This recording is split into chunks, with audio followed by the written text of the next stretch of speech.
Lo tienes todo planeado. La mochila de emergencia está lista en el armario del pasillo. La ruta de escape está memorizada, evitando las autopistas principales. Cuando las sirenas de emergencia suenen y los muertos finalmente empiecen a caminar por las calles, sabes exactamente a dónde irás. Quizás sea el megacentro comercial local, con sus interminables patios de comida y persianas de acero, o tal vez la estación de policía fuertemente fortificada en el centro. ¿Pensabas en esa isla remota donde vacacionaste el verano pasado, o en un hospital local para abastecerte de antibióticos antes de que la red eléctrica colapse? Crees que eres inteligente. Crees que has superado al apocalipsis, pero no es así. Acabas de planear activamente tu propio funeral meticulosamente programado. Los lugares que consideras más seguros, los sitios que tu cerebro asocia instintivamente con seguridad, recursos y fortificación, son en realidad los lugares más mortíferos de la Tierra durante un colapso biológico global.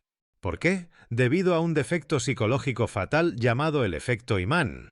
No eres un genio táctico único, eres un producto de la cultura pop moderna y del instinto humano básico. Si miras un enorme edificio de hormigón lleno de productos enlatados y piensas que es un gran lugar para esconderte, ¿adivina qué?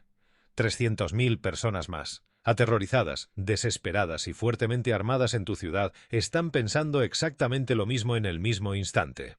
En un escenario de supervivencia, los no muertos son solo la amenaza secundaria. La amenaza principal es la manada humana en pánico, convergiendo en un solo punto. No estás entrando en un santuario, estás entrando en una picadora de carne. Hoy vamos a destrozar tu plan de supervivencia. Vamos a analizar los fallos estructurales, logísticos y psicológicos de los lugares que creías que te salvarían. Estas son las 10 zonas absolutamente prohibidas en un apocalipsis zombie si valoras tu vida. Nunca pises estas fosas comunes. Empecemos con la fantasía de supervivencia más famosa, el centro comercial.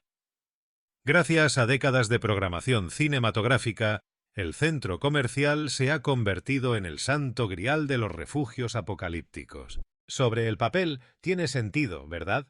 Tienes tiendas de artículos deportivos para armas, supermercados enormes para comida, tiendas de ropa para equipo y puntos de estrangulamiento aparentemente controlables. Es una ciudad autosuficiente, pero la realidad no es una película, y un centro comercial moderno es en realidad un ataúd de cristal masivo y frágil. Primero, hablemos de la integridad estructural. Los centros comerciales no son fortalezas diseñadas para mantener las cosas fuera, son espacios comerciales diseñados para invitar a la mayor cantidad de gente posible. ¿Alguna vez has mirado realmente el exterior de un centro comercial moderno? Es principalmente ladrillo decorativo y enormes paneles de cristal de escaparate. Una multitud de humanos en pánico huyendo de una horda, por no hablar de la horda misma, destrozará esos perímetros en segundos. ¿Crees que puedes simplemente bajar las rejas de seguridad metálicas sobre los escaparates? Esas rejas están diseñadas para detener a un solo ladrón fuera de horario, no el peso aplastante de cientos de cuerpos presionando contra ellas. Pero finjamos que, milagrosamente, aseguras el perímetro. Estás solo, o con un pequeño grupo dentro de este enorme complejo. Felicidades, ahora te enfrentas a la pesadilla logística de su diseño. Los centros comerciales tienen docenas de puntos de acceso ocultos que ni siquiera conoces. Muelles de carga, enormes túneles de entrega subterráneos, salidas de emergencia que no se pueden bloquear desde dentro sin activar sistemas de seguridad, y escotillas de acceso al tejado. No puedes vigilar una instalación de 2 millones de pies cuadrados con 5 personas. Serás constantemente flanqueado, y luego se va la luz. Cuando la red eléctrica falla, el centro comercial se convierte en una tumba oscura y resonante sin electricidad. El sistema central de climatización, los pulmones del edificio, se apaga. Los centros comerciales no tienen ventanas que se abran, son entornos sellados herméticamente. En pocos días, el aire se volverá viciado y sofocante. Si alguien murió dentro antes de que lo cerraras, o si tienes que eliminar a una persona infectada dentro de tu zona segura, el olor a descomposición quedará atrapado contigo dentro. Peor aún, si el virus se transmite por el aire de alguna manera, ese sistema de ventilación central que creías tan bueno es ahora una autopista para el patógeno, circulándolo por cada tienda y trastienda. Imaginemos el escenario más probable. Es el tercer día. El pánico está en su punto álgido. Lograste entrar al centro comercial, pero también lo hicieron otras 2000 personas. El patio de comidas queda desvalijado en 4 horas. La tienda de artículos deportivos es una zona de guerra, donde la gente se dispara entre sí por la última caja de munición de 9 milímetros. Los baños dejan de funcionar, porque las bombas de agua municipales han fallado. Ahora tienes 2000 personas aterrorizadas sentadas en la oscuridad sin saneamiento, peleando por las sobras mientras una horda se reúne afuera, atraída por el ruido. El centro comercial no te salva. Te atrapa en una jaula de combate con los peores instintos de la humanidad. No morirás por la mordedura de un zombi, morirás pisoteado, baleado por una botella de agua o sucumbiendo al cólera por los baños desbordados. Así que, si el centro comercial está descartado, tu siguiente pensamiento lógico es probablemente el de los suministros médicos. Necesitas primeros auxilios, antibióticos, analgésicos. Necesitas ir al hospital. Este es quizás el error de juicio más catastrófico que podrías cometer. Los hospitales son la zona cero, son el epicentro del fin del mundo. Piensa en la cronología de un brote antes de que el gobierno se dé cuenta de que es un virus zombie, antes de que los presentadores de noticias empiecen a decir a la gente que cierre sus puertas. ¿Qué pasa? La gente se enferma, es mordida, tiene fiebre, empieza a convulsionar. ¿Y a dónde los llevan sus familias aterrorizadas? A la sala de emergencias. Para cuando te des cuenta de que el mundo se está acabando y decidas hacer una incursión de suministros al hospital local, ese edificio ya estará abarrotado de infectados. Ya no es un lugar de curación. Es una incubadora para los no muertos. Cada cama, cada silla de sala de espera, cada pasillo está atestado de las personas que fueron las primeras en transformarse. Entrar en un hospital durante un brote es literalmente caminar hacia la boca de la bestia. Pero digamos que esperas. Esperas un mes. El caos inicial ha disminuido. ¿Y crees que el hospital podría estar lo suficientemente vacío como para saquearlo? Te cubres la cara, te armas y atraviesas las puertas corredizas de cristal. El silencio es ensordecedor. Crees que estás a salvo. Estás completamente equivocado. Incluso si lograste evitar a los no muertos putrefactos atrapados en las escaleras, el ambiente en sí mismo es un arma letal. Los hospitales son zonas de riesgo biológico, incluso en un buen día. Albergan a las personas más enfermas de la población. Cuando la red eléctrica falla, las habitaciones de presión negativa que contienen enfermedades altamente infecciosas se apagan. Las unidades de refrigeración que contienen residuos biológicos, tratamientos experimentales y cadáveres de la morgue pierden energía. La sopa biológica resultante que llena el aire estancado de un hospital oscuro es tóxica. Podrías sobrevivir a una pelea con un zombi en el vestíbulo, solo para morir 2 semanas después de una horrible infección intrahospitalaria que contrajiste solo por respirar el aire de la UCI. Además, no eres el único superviviente que se da cuenta del valor de los productos farmacéuticos. Si el centro comercial atrae a las masas aterrorizadas, el hospital atrae a los elementos peligrosos y organizados de una sociedad colapsada. Gente desesperada que necesita insulina o medicación para el corazón, bandas violentas que se apoderan de narcóticos y facciones fuertemente armadas que intentan establecer control sobre monopolios médicos. Cuando entras en una farmacia o un hospital, estás entrando en una zona de guerra altamente disputada. La gente que encuentres allí no negociará. Si tienen un hijo muriendo de infección, te meterán una bala en la cabeza por una sola botella de amoxicilina. Sin pensarlo 2 veces, la pura densidad de peligros biológicos, infectados atrapados y carroñeros despiadados convierte cualquier instalación médica en una trampa mortal absoluta. Es mejor que aprendas a hacer un emplasto con corteza de árbol que arriesgarte en los pasillos estériles, silenciosos y mortales de un hospital moderno. Pero seguramente si los centros comerciales y las instalaciones médicas son trampas mortales, el gobierno nos protegerá, ¿verdad? Las autoridades tienen planes para esto, tienen estructuras fortificadas, tienen armas. El instinto de correr hacia una insignia o un uniforme está profundamente arraigado en nosotros. Así que empacas tu coche y te diriges a la comisaría local o a la enorme base militar a las afueras de la ciudad. ¿Crees que los profesionales mantendrán el orden? ¿Crees que gruesas paredes de hormigón y hombres con rifles de asalto son tu boleto para sobrevivir al apocalipsis? Pero como estamos a punto de descubrir, depositar tu fe en los restos desmoronados de la autoridad es la forma más rápida de quedar encerrado en una jaula de la que nunca podrás escapar. Diseccionemos la comisaría de policía local. En la superficie parece el último bastión local. ¿Te imaginas gruesas paredes de bloques de hormigón, puertas de seguridad reforzadas, cristales antibalas en el vestíbulo y, lo más importante, la armería?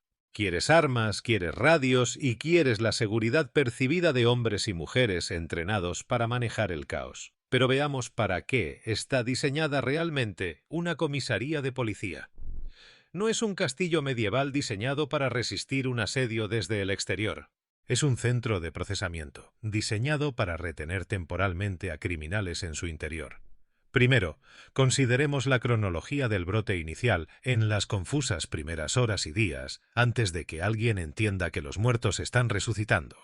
La policía es la primera en responder. Están atendiendo las llamadas al 911 sobre comportamientos erráticos, asaltos violentos y personas mordiendo a sus vecinos. ¿Qué hace la policía con individuos violentos y aparentemente drogados? Los arrestan, los meten en la parte trasera de los coches patrulla, los llevan a la comisaría y los encierran en las celdas de detención, los calabozos. Para cuando llegas a la comisaría buscando refugio, la comisaría ya está fuertemente sembrada con el virus. Los infectados ya están dentro del edificio, detrás de las puertas reforzadas, esperando. Solo hace falta que un oficial sea mordido al intentar tomar las huellas dactilares a un sospechoso, o que una puerta de celda quede sin cerrar en el pánico para que toda la estación sea consumida de adentro hacia afuera. Estás entrando en un edificio donde la amenaza fue escoltada por la puerta principal. Pero imaginemos un escenario en el que los policías se dieron cuenta de la amenaza temprano, despejaron el edificio y lo cerraron. Te acercas a la estación. La red eléctrica ha fallado. Esto nos lleva al defecto fatal de la seguridad moderna: los sistemas de cierre electrónicos. La mayoría de las comisarías de policía contemporáneas dependen de llaveros electrónicos, cerraduras magnéticas y redes de seguridad centralizadas por ordenador. Cuando la red se apaga y los generadores de respaldo se quedan sin diésel después de 48 horas, ¿qué pasa con esas puertas? Dependiendo de los códigos de incendios. O se abren por seguridad, lo que significa que cada puerta del edificio se desbloquea y se abre, rompiendo instantáneamente el perímetro con el que contabas. O se bloquean por seguridad, lo que significa que las cerraduras magnéticas se cierran permanentemente. Si se bloquean por seguridad, estás atrapado. No puedes salir del área de detención ni acceder a la armería sin equipo pesado de irrupción, y estás sepultado en una caja de hormigón sin ventilación natural. Incluso si logras sortear las cerraduras electrónicas, te enfrentas al elemento más mortífero de todos, otros supervivientes. ¿Cuál es el recurso número 1 que toda persona en tu ciudad querrá cuando la sociedad colapse? Armas de fuego. La armería de la policía es el bien más codiciado y el objetivo principal en un radio de 50 millas. No solo vas a luchar contra zombies. Vas a entrar en un baño de sangre de bandas rivales, milicias organizadas y ciudadanos desesperados que te dispararán sin dudarlo por una sola escopeta o un chaleco de Kevlar. La comisaría de policía es un blanco enorme pintado en tu espalda. Es un imán para los elementos más violentos y despiadados de una sociedad colapsada. Estás entrando voluntariamente en el fuego cruzado de una caótica zona de guerra urbana. Así que te das cuenta de que la comisaría local es una trampa mortal y decides ir a por algo más grande. Necesitas potencia de fuego real, necesitas muros altos, necesitas al ejército de los Estados Unidos. Empacas tu vehículo y te diriges a la base militar activa o armería de la Guardia Nacional más cercana. Uno se imagina imponentes muros de hormigón, alambre de púas, vehículos blindados y miles de soldados disciplinados manteniendo un perímetro. Es la cúspide lógica de la supervivencia. Pero esta fantasía se basa en una incomprensión fundamental de lo que es una base militar y, lo que es más importante, de lo que hacen los seres humanos cuando su mundo se acaba.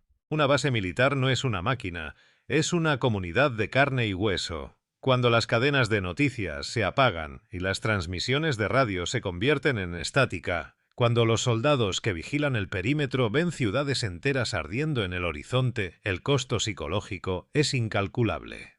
¿Qué hace un soldado raso de 19 años cuando sabe que su madre, su hermana o su esposa están atrapadas en una ciudad invadida por los muertos, a solo 30 kilómetros de distancia? No se queda en su puesto, lo abandona. La deserción será desenfrenada. La cadena de mando se disolverá, no por fuego enemigo, sino por el apego humano. La fuerza disciplinada en la que confías se fracturará. Los pelotones se dispersarán. Algunos se quedarán para mantener la línea, otros robarán Humvees y armas para ir a salvar a sus familias, y otros se darán cuenta de que la fuerza hace el derecho y se convertirán en facciones rebeldes. La base se sumirá en el caos antes de que el primer zombie llegue a la puerta. Para los soldados que sí permanecen leales y mantienen el perímetro, debes entender las reglas de enfrentamiento en un apocalipsis biológico. No te recibirán con una manta cálida y una ración de combate caliente. Eres un civil de una zona infectada. Eres un vector potencial. Los protocolos militares para contener un agente altamente virulento.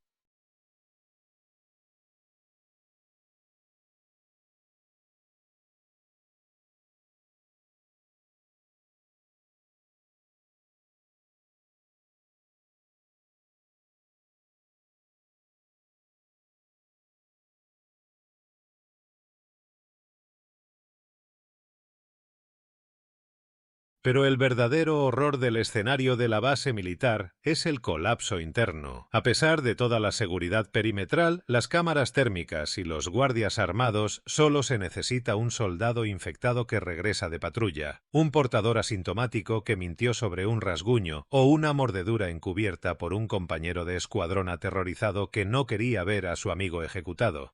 Las bases militares son entornos de vida de altísima densidad, barracones, comedores, pasillos estrechos. Si un brote comienza dentro del perímetro, se propaga como la pólvora. Y de repente, esos imponentes muros de hormigón y cercas de alambre de púas diseñados para mantener a la horda fuera están haciendo exactamente lo contrario. Están atrapando a los soldados dentro con los infectados.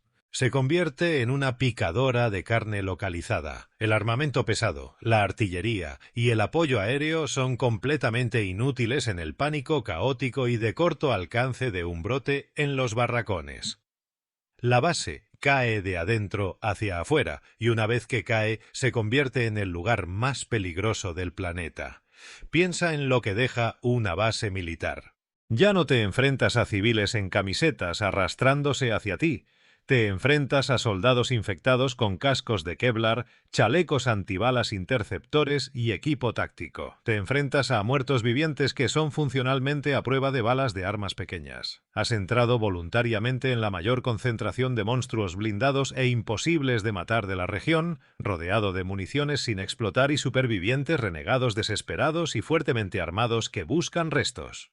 Las autoridades no pueden salvarte. Las instituciones construidas para proteger a la sociedad son las mismas estructuras que colapsarán más rápido y con mayor fuerza bajo el peso del pánico masivo y la infección biológica. Las junglas de hormigón y los muros fortificados del continente no son más que trampas intrincadas esperando cerrarse.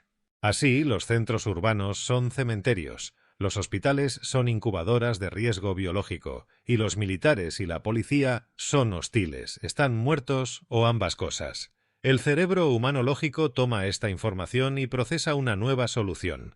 Si la Tierra está maldita, debes abandonar la Tierra. Necesitas aislamiento. Necesitas una barrera que los muertos no puedan cruzar, el agua, la defensa definitiva. Miras un mapa y ves la salvación, una isla, un barco, un santuario costero remoto aislado de la locura del continente.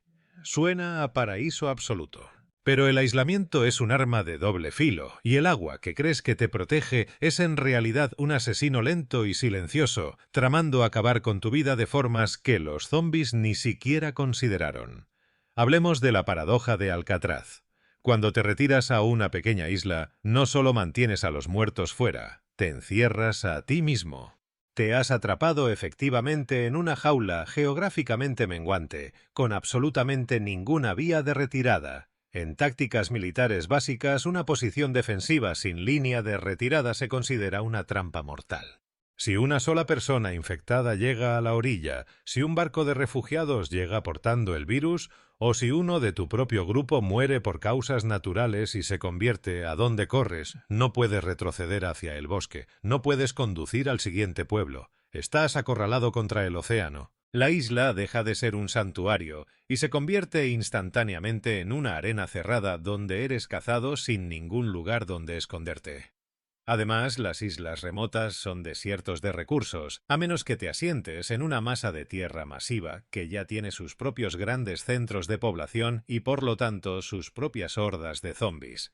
Las islas pequeñas no pueden sostener la vida humana a largo plazo. El suelo suele ser demasiado arenoso e hipersalino para cultivar alimentos básicos. No puedes sobrevivir solo con cocos recolectados y pesca con arpón para siempre. Sin una dieta diversa y rica en nutrientes, sucumbirás al escorbuto, la desnutrición severa y deficiencias vitamínicas debilitantes. En cuestión de meses, tus dientes se aflojarán, tus viejas heridas se reabrirán y tu sistema inmunológico colapsará. Y luego está el problema del agua. El cuerpo humano requiere un mínimo de 1 galón de agua dulce al día solo para funcionar normalmente, sin mencionar el arduo trabajo manual necesario para la supervivencia. ¿Cómo obtendrás agua dulce en una roca rodeada por millones de galones de sal? La desalinización requiere enormes cantidades de energía, equipo especializado y mantenimiento constante. La recolección de agua de lluvia es extremadamente poco fiable. Una sola estación seca inesperada aniquilará todo tu asentamiento, dejándote morir de deshidratación mientras miras un océano de agua que no puedes beber. Tampoco hemos hablado del depredador principal de la costa, el clima. La civilización moderna depende de una red invisible y altamente sofisticada de satélites meteorológicos y sistemas de alerta para rastrear huracanes, tifones y borrascas. En el apocalipsis, el Servicio Meteorológico Nacional ya no existe. No tendrás absolutamente ninguna advertencia cuando un huracán de categoría 5 se forme en el Atlántico y se dirija hacia tu pequeña isla. Cuando vives en un saliente costero sin infraestructura continental reforzada a la que recurrir, una marejada ciclónica no solo daña tu techo, borra tu existencia entera del mapa. Te ahogarás en la oscuridad, aferrándote a tu equipo de supervivencia, dándote cuenta de que el agua que creías tu salvadora era en realidad tu verdugo. Así que quizás te des cuenta de que una isla es demasiado estática. Decides mantenerte móvil, pasas de la isla y robas un yate, un catamarán o un barco de pesca de altura. Te conviertes en un nómada marítimo. Suena brillante. Si el peligro se acerca a la costa, simplemente levantas el ancla y navegas hacia el atardecer. Pero vivir en el océano, en un mundo post-apocalíptico, es un reloj de cuenta atrás de fallos mecánicos catastróficos. Los barcos son máquinas increíblemente frágiles que existen en un entorno. El agua salada es altamente corrosiva, sin dique seco regular, pintura anti-incrustante especializada para el casco y mantenimiento constante. Un barco se degradará exponencialmente. Los percebes y el crecimiento marino destruirán tu hidrodinámica, ralentizándote y consumiendo tu combustible al doble de velocidad. Y hablando de combustible, ese es tu próximo error fatal. El diésel marino y la gasolina no duran para siempre. En un plazo de 6 a 12 meses, sin estabilizadores químicos modernos, el combustible se degrada, se separa y se convierte en un lodo que destruye el motor. Una vez que tus motores mueren, estás completamente a merced del viento y las corrientes. Si no sabes cómo navegar una embarcación enorme manualmente, y me refiero a navegar de verdad, orientándote por las estrellas sin GPS, leyendo el clima sin radar y manejando aparejos complejos en una tormenta, simplemente estás sentado en una tumba flotante, esperando chocar contra las rocas o a la deriva en el azul abierto e interminable. Un barco requiere un suministro constante de piezas de repuesto, lubricantes y experiencia técnica, que simplemente no existen en el mar.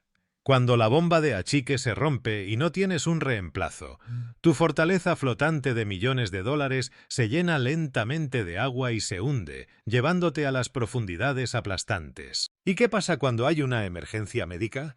Si te da apendicitis en el mar o te rompes una pierna durante una tormenta violenta, no hay guardia costera que te rescate en helicóptero. Simplemente mueres lentamente en la cabina, rodeado solo por un horizonte de 360 grados. El horizonte plano de agua, el terror psicológico de saber que una sola fuga o una sola enfermedad significa la muerte absoluta, te destrozará la mente mucho antes de que los zombis te alcancen, habiendo comprendido que la superficie de la Tierra está invadida y la inmensidad del océano es un vacío hostil. La mente humana busca el extremo absoluto de la defensa. Si no puedes sobrevivir en tierra y no puedes sobrevivir en el mar, debes ir debajo de ellos. Buscas la fantasía definitiva del prepper multimillonario, el búnker subterráneo. Una fortaleza subterránea, paredes de hormigón de varios pies de grosor, pesadas puertas blindadas de acero, filtros, EPA, jardines hidropónicos y suficiente comida liofilizada para durar una década. Se comercializa y vende como la solución infalible para el fin del mundo. Pero un búnker subterráneo no es un hogar, es un ataúd de alta tecnología, y enterrarse vivo es el error más devastador psicológica y tácticamente que puedes cometer. Abordemos primero la realidad mecánica. Un búnker es un entorno completamente artificial. Dependes al 100% de la maquinaria para obtener las tres cosas que necesitas para no morir en cuestión de minutos: aire, agua y energía. Tus sistemas de filtración de aire, esos enormes depuradores diseñados para mantener fuera los agentes biológicos y la lluvia radiactiva, requieren un mantenimiento impecable y experto. Los filtros acaban obstruyéndose con polvo y escombros. Los depuradores de dióxido de carbono tienen una vida útil química finita. Si las válvulas de entrada de aire en la superficie están bloqueadas por árboles caídos o dañadas por el movimiento de la Tierra, o comprometidas deliberadamente, te asfixiarás lentamente. Al principio ni siquiera lo notarás. La acumulación de CO2 solo te cansará, luego te confundirá y después te dormirás para no volver a despertar. La misma vulnerabilidad se aplica a tu fuente de energía, geotérmica y solar.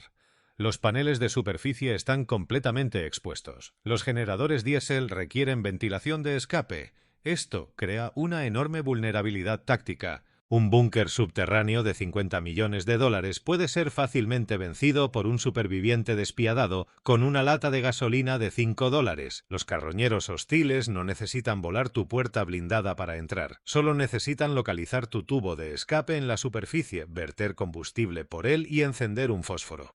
Te sacarán como a una rata, obligándote a abrir la puerta y entregar tus provisiones o morir asfixiado en la oscuridad. Una vez que la energía falla en un búnker, te sumerges en una oscuridad absoluta, asfixiante y privadora de los sentidos que la mente humana simplemente no puede comprender. Pero supongamos que tu maquinaria funciona a la perfección. Supongamos que tus filtros están limpios, tus generadores zumban y tu ubicación sigue siendo un secreto. La maquinaria sobrevivirá a tu mente. El fenómeno psicológico conocido como psicosis subterránea es una amenaza muy real y altamente documentada. Los seres humanos no hemos evolucionado para vivir como topos. Requerimos ritmos circadianos dictados por el sol. Necesitamos espacios abiertos para procesar el estrés y regular nuestros sistemas nerviosos. Cuando tomas a un grupo de personas aterrorizadas, personas traumatizadas encerradas en una caja de hormigón, enterradas a 50 pies bajo tierra, experimentan un rápido deterioro psicológico, volviéndose desagradables y violentas en las primeras semanas. La falta de vitamina D y luz natural altera la producción de serotonina y melatonina. Los ciclos de sueño se rompen, se instala una paranoia severa, cada pequeño hábito de tus compañeros de búnker se magnifica 10 veces. El sonido de alguien masticando su comida, la forma en que respiran, el espacio que ocupan en los estrechos pasillos, todo se transforma en una fricción insoportable y agonizante. Estás atrapado en una olla a presión social con absolutamente ninguna válvula de escape. No puedes dar un paseo por el bosque para despejarte y no puedes evitar a las personas con las que estás enfadado. El búnker amplifica cada emoción humana negativa y la refleja en las paredes de hormigón. En un entorno confinado como ese, bajo el peso del fin del mundo, es casi una certeza estadística que estallará un conflicto violento. Y cuando la violencia estalla dentro de un búnker sellado, no hay policía a la que llamar, ni hospitales que visitar, ni dónde huir. Un disparo en un espacio de hormigón confinado dejará permanentemente sordos a todos los que estén dentro. Un incendio iniciado durante una pelea física consumirá el oxígeno limitado en minutos, convirtiendo tu instalación de última generación en un crematorio subterráneo. Gastaste los ahorros de tu vida y sacrificaste tu libertad para construir un santuario fortificado, solo para ser asesinado por tu mejor amigo por un desacuerdo sobre el racionamiento de melocotones enlatados. El búnker te protege de los monstruos putrefactos que caminan por la superficie, pero garantiza tu destrucción. De los demonios que encerraste contigo, así que abandonas el subsuelo de hormigón. Rechazas la inmensidad del océano y miras hacia el horizonte. Miras a las montañas, los densos bosques, los extensos parques nacionales, la naturaleza salvaje. Esta es quizás la fantasía de supervivencia más idealizada y arraigada de la era moderna. La idea de que cuando la sociedad colapse simplemente empacarás una tienda de campaña, tomarás un rifle de caza y marcharás al bosque para vivir de la tierra como tus ancestros.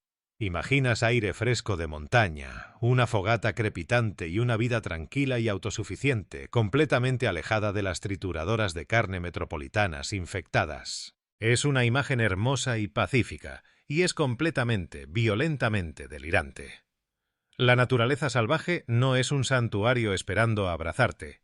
Es un ecosistema hostil y apático que intenta activamente matarte las 24 horas del día. Y es mucho más eficiente en ello que cualquier horda de zombies. Comencemos con la brutal realidad de la fragilidad humana. Eres un producto del siglo XXI. Tu sistema inmunológico, tu tracto digestivo y tu termorregulación están completamente calibrados para habitaciones con clima controlado, agua purificada y alimentos desinfectados y ricos en calorías entregados en envases de plástico. No eres un pionero, eres un turista biológico. Cuando te adentras permanentemente en los bosques profundos, entras inmediatamente en una guerra de desgaste con depredadores microscópicos contra los que no tienes ninguna defensa. ¿Crees que la principal amenaza en el bosque es un oso, un lobo o un infectado errante? La verdadera amenaza principal es un parásito microscópico, llamado Giardia, flotando en ese arroyo de montaña cristalino del que acabas de beber. Dentro de las 48 horas de beber agua sin hervir o mal filtrada, desarrollarás una disentería grave y debilitante. En un hospital moderno, la disentería es un inconveniente que se trata con suero intravenoso y antibióticos. En medio de un parque nacional sin infraestructura médica, es una sentencia de muerte. Perderás líquidos rápidamente, tu temperatura corporal se desplomará y te volverás demasiado débil para caminar, y mucho menos para cazar, recoger leña o defenderte. Morirás deshidratado en la tierra, a kilómetros de la nada, derrotado por una gota de agua. Pero supongamos que trajiste un filtro de agua de alta gama y sabes cómo hervir el agua. Ahora tienes que enfrentarte a las matemáticas calóricas de sobrevivir en la naturaleza. El cuerpo humano requiere aproximadamente 2000 calorías al día solo para mantener las funciones básicas. En una situación de supervivencia que implique cortar leña, caminar por terrenos difíciles y construir refugios, ese requisito se dispara a 3 o 4000 calorías. ¿Cómo las conseguirás? ¿Crees que solo cazarás ciervos y buscarás bayas? Aquí está la pesadilla matemática de la fantasía del lobo solitario. No eres la única persona que tuvo esta idea.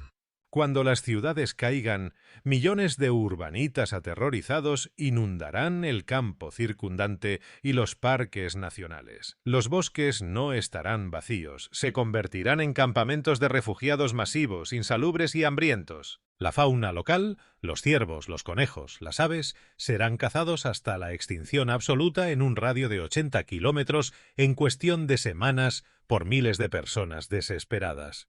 Disparar rifles indiscriminadamente a cualquier cosa que se mueva y buscar alimento, a menos que hayas pasado años estudiando la botánica local, es como jugar a la ruleta rusa. Comer el hongo equivocado o identificar mal una raíz resultará en una agonizante insuficiencia hepática. Quemarás más calorías buscando plantas comestibles de las que realmente consumirás de ellas. La inanición en la naturaleza no es un evento rápido y dramático. Es un descenso lento y agonizante hacia la degradación física y mental, donde tu cuerpo literalmente comienza a consumir su propio tejido muscular, incluido tu corazón, solo para mantener tu cerebro funcionando. Y luego llega el ecualizador definitivo, el invierno. A la ficción de zombies le encanta desarrollarse en un verano perpetuo y templado. A los desastres reales no les importa qué estación sea. Cuando llega la primera helada, la ilusión romántica de la naturaleza se desvanece por completo. Si duermes en una tienda de nylon o en un refugio improvisado cuando la temperatura baja de 0, la hipotermia te atrapará antes de medianoche. No puedes simplemente encender una hoguera enorme y rugiente para mantenerte caliente. Una hoguera masiva consume una cantidad astronómica de leña, lo que significa que tienes que pasar todas tus horas de luz quemando calorías solo para cortar combustible para la noche. Peor aún, una hoguera masiva es un faro en pleno invierno cuando los árboles están desnudos. El humo de tu fuego se puede ver a kilómetros y el olor a carne cocinándose se propaga con el viento frío, atrayendo a cada superviviente hambriento y a cada infectado errante directamente a tu campamento. Te enfrentas a una elección imposible: morir congelado en la oscuridad o encender un fuego e invitar al apocalipsis a tu puerta. La naturaleza no ofrece salvación, ofrece una muerte lenta, fría y solitaria por exposición y inanición. Al darse cuenta de que la naturaleza es una picadora de carne, la mente humana inevitablemente retrocede hacia la seguridad de las estructuras. Abandonas el bosque y buscas un término medio. Quieres un edificio grande, estructuralmente sólido, rodeado de vallas y profundamente integrado en la comunidad. Miras la escuela secundaria local o el extenso campus universitario. Esto parece increíblemente lógico. De hecho, es tan lógico que es literalmente una política gubernamental. Las escuelas y universidades están oficialmente designadas por FEMA y la Cruz Roja como refugios de emergencia. Cuentan con gimnasios enormes para catres, cafeterías industriales para alimentar a miles y gruesas paredes de ladrillo. Suena como el lugar perfecto para capear el colapso. Pero esta designación oficial es precisamente la razón por la que entrar a una escuela durante un brote es un acto de puro suicidio táctico. Dado que el gobierno designó la escuela como refugio de emergencia, es exactamente allí donde dirigirá a las masas aterrorizadas durante las horas iniciales de la crisis. Antes de que los sistemas de transmisión fallen, las alertas de radio y televisión indicarán a todos que se dirijan al estadio de la escuela secundaria local o a la arena universitaria para recibir triaje y suministros. Estarás caminando directamente hacia el epicentro del efecto imán. Para cuando llegues allí, el campus estará abarrotado de miles de individuos aterrorizados, heridos y altamente contagiosos. Pero veamos más allá del pánico inicial. Digamos que encuentras una escuela secundaria abandonada unos meses después del apocalipsis. Está vacía, los pasillos están en silencio y crees haber encontrado una fortaleza. Analicemos la arquitectura de la educación moderna. Las escuelas no están diseñadas para ser defendidas, están diseñadas para ser accesibles, bien iluminadas y abiertas. Son una pesadilla arquitectónica para un superviviente. Primero, considera la planta baja. Una escuela secundaria moderna es esencialmente un invernadero. Está revestida con enormes ventanales a nivel del suelo para permitir la entrada de luz natural para los estudiantes. ¿Cómo piensas tapiar 300 ventanales gigantes con un pequeño grupo de supervivientes? Es imposible. Tu perímetro queda instantánea y permanentemente comprometido. Cualquiera que pase por el edificio puede mirar directamente dentro, ver tu campamento, tus suministros y tu fuego. A continuación, considera la distribución. Las escuelas son laberintos extensos de pasillos largos y estrechos, repletos de taquillas metálicas. Estos pasillos son puntos de estrangulamiento fatales. Si una horda de infectados irrumpe por una de esas ventanas de la planta baja, o si un grupo hostil de carroñeros fuerza una salida de emergencia, la acústica de la escuela se convierte en un arma en tu contra. El sonido de cristales rotos y gritos resonará por los pasillos de linóleo, confundiendo tu sentido de la dirección. Cuando intentes correr, estarás atrapado en un túnel estrecho con nula movilidad lateral. No puedes flanquear a tu enemigo, no puedes esconderte en un aula, porque las puertas de las aulas suelen abrirse hacia el pasillo y tienen un enorme panel de cristal justo al lado de la manija, lo que las hace completamente imposibles de barricar. Y, efectivamente, ¿qué hay de los campus universitarios? ¿Crees que los extensos patios y los dormitorios elevados ofrecen una ventaja táctica? Crees que puedes eliminar amenazas desde el tejado del edificio de ciencias. Pero un campus universitario es solo una pequeña ciudad con los mismos fallos logísticos que una gran metrópolis, solo que sin la infraestructura industrial. No puedes asegurar un perímetro que abarque 20 edificios diferentes distribuidos en 50 acres. Los túneles de mantenimiento subterráneos que conectan los edificios universitarios, esos que pensaste que serían geniales para moverte sin ser visto, se convertirán en trampas mortales oscuras y anegadas, repletas de infectados que deambularon por allí y nunca encontraron la salida. Los edificios institucionales, las escuelas, los centros comunitarios son monumentos a una sociedad en funcionamiento. Cuando esa sociedad deja de funcionar, estos edificios se convierten en trampas masivas y frágiles. Son demasiado grandes para calentar, demasiado porosos para defender y demasiado arraigados en la conciencia pública como para permanecer verdaderamente ocultos. Las cafeterías se pudrirán, los gimnasios resonarán con los sonidos de los moribundos, y los largos pasillos se convertirán en galerías de tiro. Entonces, si los centros comerciales son ataúdes de cristal, los hospitales son la zona cero, las bases militares son zonas de guerra, las islas son jaulas de inanición, los búnkeres son tumbas psicológicas, los bosques son picadoras de carne congeladas y las escuelas son laberintos indefendibles.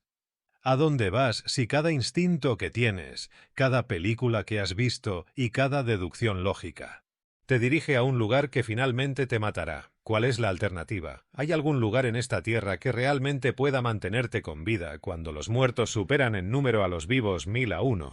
La respuesta es sí, pero para sobrevivir debes abandonar todo lo que crees saber sobre fortificación y adoptar la única estrategia maestra que realmente funciona en un mundo enloquecido. Entonces, si los centros comerciales son ataúdes de cristal, los hospitales son la zona cero, las bases militares son zonas de guerra, las islas son jaulas de inanición, los búnkeres son tumbas psicológicas, los bosques son picadoras de carne congelada y las escuelas son laberintos indefendibles. ¿A dónde vas si cada instinto que tienes, cada película que has visto y cada deducción lógica te señalan un lugar que finalmente te matará? ¿Cuál es la alternativa? ¿Hay algún lugar en esta tierra que realmente pueda mantenerte con vida cuando los muertos superan en número a los vivos 1000-1? La respuesta es sí, pero para sobrevivir debes abandonar todo lo que crees saber sobre fortificación. Debes abandonar la fantasía del héroe cinematográfico. Debes adoptar la única estrategia maestra que realmente funciona en un mundo enloquecido, la estrategia de la invisibilidad absoluta. El defecto fundamental de la base militar, el búnker y el centro comercial es que son obvios. En un mundo desesperado, una fortaleza es un faro. Señala a todos, vivos y muertos, que hay algo dentro que vale la pena proteger. Comida, armas, medicinas, seguridad.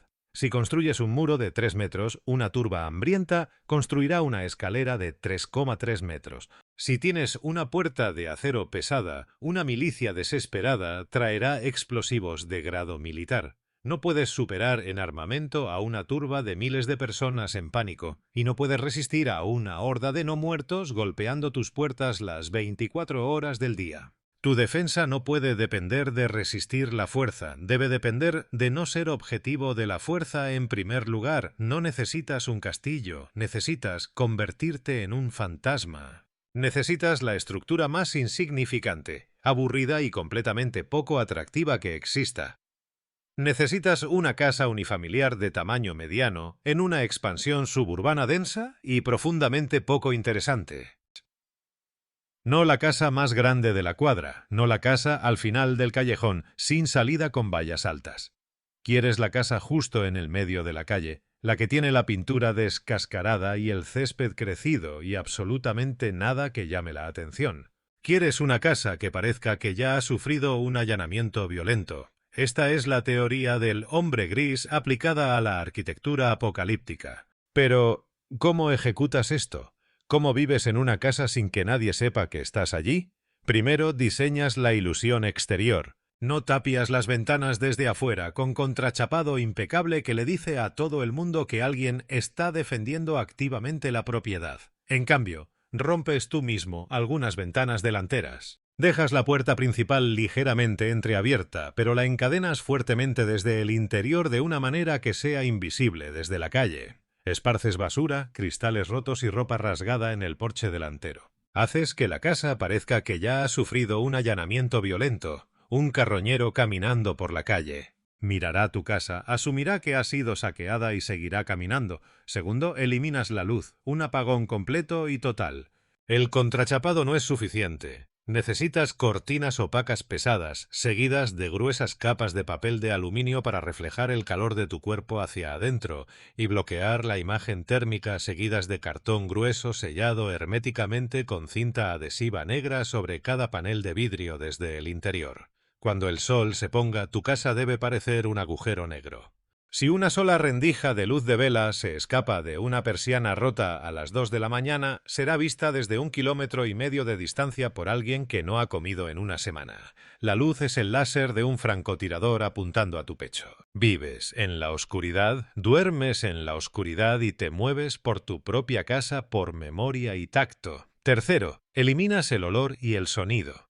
No cortas leña en el patio trasero, no haces una fogata para cocinar tus frijoles enlatados recuperados. El humo de la leña es el olor de la vida, y en un apocalipsis, la vida atrae a la muerte. Cocinas en interiores, usando combustible de gel sin humo o pequeñas estufas de propano muy ventiladas, y solo durante las horas extremas del día, cuando el viento ambiental dispersa los rastros de olor. No tiras de la cadena del inodoro una vez que la presión del agua disminuye. Compostas los residuos en el sótano, en bidones industriales sellados y resistentes, con capas de cal y tierra. Amortiguas tus pasos caminando con calcetines gruesos. Te comunicas en susurros. Si una horda se arrastra por tu calle, no deberían oír absolutamente nada más que el viento soplando a través del canalón roto de una casa abandonada. Pero ¿qué pasa con los recursos si estás atrapado en una casa suburbana? ¿Cómo comes? Esto nos lleva a la ventaja definitiva de la estrategia invisible. El suburbio es en realidad el mejor lugar para buscar provisiones en la tierra, si sabes cómo recolectarlas en silencio. No vas al supermercado, vas a los áticos, los sótanos y las despensas olvidadas de las 100 casas que te rodean. La mayoría de la gente huyó de los suburbios en pánico absoluto, dirigiéndose a esas bases militares y centros comerciales de los que hablamos. Dejaron atrás productos enlatados en el fondo de los armarios, agua embotellada en el garaje, ropa de invierno y suministros médicos básicos en sus baños. Te mueves por tu vecindario como un parásito en el cadáver de los suburbios. No caminas por la calle abierta, atraviesas las paredes de pladur compartidas en las casas adosadas, o usas los densos jardines traseros cubiertos de vegetación y el follaje espeso para enmascarar tus movimientos. Recoges el agua de lluvia que se acumula en los canalones de las casas abandonadas a tu alrededor, canalizándola silenciosamente hacia barriles subterráneos escondidos en tu propio sótano.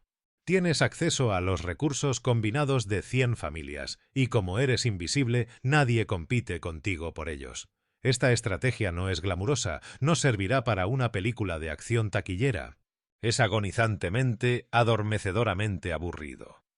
Pasarás el 90% de tu tiempo sentado en una habitación tenue, leyendo con un rayo de luz diurna filtrada, comiendo comida fría y escuchando los horribles sonidos del mundo, muriendo fuera de tus paredes reforzadas y disfrazadas. Y aquí está la parte brutal. Esta es una verdad psicológica que debes aceptar. Oirás a gente gritar, oirás a familias aterrorizadas corriendo por tu calle, pidiendo ayuda mientras los muertos se les echan encima. Y tendrás que sentarte en la oscuridad, taparte los oídos e ignorarlos, porque en el segundo en que abras tu puerta para hacerte el héroe, romperás la ilusión, revelarás tu santuario, expondrás tus provisiones e invitarás al caos. Ese es el verdadero costo de la supervivencia. No se trata de cuán preciso seas disparando un rifle, se trata de cuánto tiempo puedes soportar una quietud absoluta y aterradora. ¿Y cuánto de tu propia humanidad estás dispuesto a sacrificar para mantener tu corazón latiendo? El apocalipsis no será ganado por los más ruidosos, los más fuertes o los más fuertemente armados. Será ganado por los más silenciosos. La gente que cogió su equipo táctico y condujo hasta la base militar morirá bajo una lluvia de fuego amigo en pánico. La gente que se atrincheró en el megacentro comercial morirá de cólera y deshidratación. La gente que huyó a los bosques helados sucumbirá a la hipotermia. Pero el superviviente, el verdadero superviviente, estará sentado en silencio en el sótano de una casa por la que todos los demás, vivos y muertos, pasaron de largo. Así que quiero que pienses en el principio de este video. Piensa en ese plan maestro que tenías en mente. La isla, la escuela, la comisaría, el búnker. ¿Cuánto tiempo habrías sobrevivido realmente antes de que el efecto imán atrajera a la horda y a lo peor de la humanidad? Dime en los comentarios de abajo exactamente a dónde planeabas ir originalmente, y te diré exactamente cómo se habría convertido en tu tumba. Y si realmente quieres aprender a sobrevivir a lo impensable, dale al botón de suscribirse, porque si quieres sobrevivir al fin del mundo, tienes que matar tu ego. Mata tus fantasías cinematográficas y abraza las sombras, mantente en silencio, mantente invisible y, sobre todo, mantente vivo.